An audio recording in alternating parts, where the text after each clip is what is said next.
السلام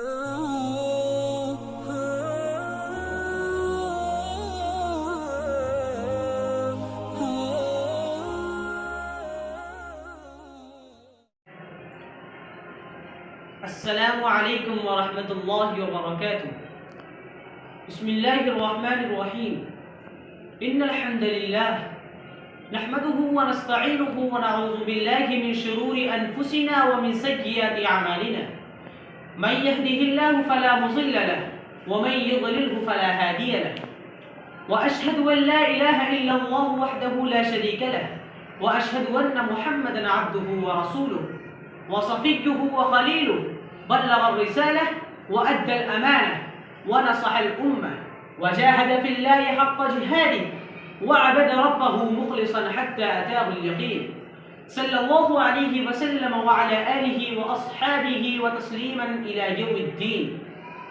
أما بعد، فحضرة رئيس الاحتفال المكرم وزملائي في الدروس، لا شك إنه لشرف كبير لي أن أقوم بين أيديكم لأعبر عن مكانة الشباب في الإسلام، فالرجاء منكم أن تصغوا إلي آذانكم وتشجعوني على إلقاء هذه الكلمات القصيرة باللغة العربية الحبيبة. أيها السادة، الشباب فترة زمنية لها قيمتها ومكانتها في الحياة، فهي باكورة الحياة وأطيب العيش أوائله، كما أن أطيب الثمار بواكيرها.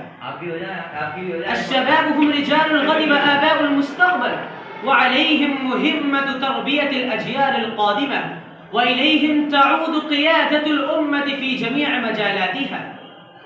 فقد اهتم الإسلام بالشباب، فجاء ذكرهم في كتاب الله وسنة رسوله صلى الله عليه وسلم. ففي القرآن سورة تتحدث عن قصة يوسف عليه الصلاة والسلام، وفيها من العبر والفوائد والشيء القصير، وهو أحسن قدوة للشباب في العفة والطهر وإيثار مرضات الله، وإن ناله ما ناله في الدنيا من تعب وعناء.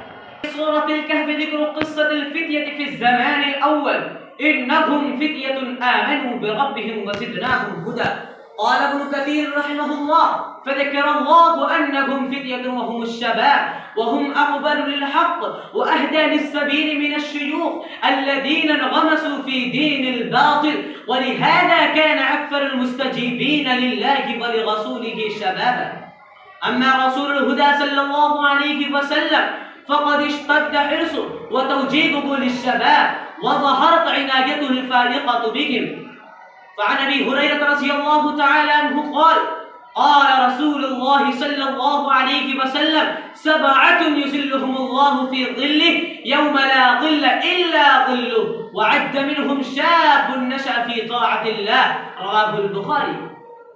أيها الأحبة في الله، إن الشباب بالإسلام هو الخير والعطاء والبناء، وهو بغير الإسلام تعاسة وبلاء. وعلى الشباب المسلم أن يعرف دينه ويمثل الإسلام في سلوكه وعمله، ويكون على قناعة تامة به، ولا يلتفت لأقوال الحاقدين والمشككين، وليعلم الشباب أن دينه أفضل دين، وأن كل ما سواه فهو زور وباطل. فواجب الشباب المسلم أن يثقل ما أودعه الله من قوة ونشاط في خدمة هذا الدين.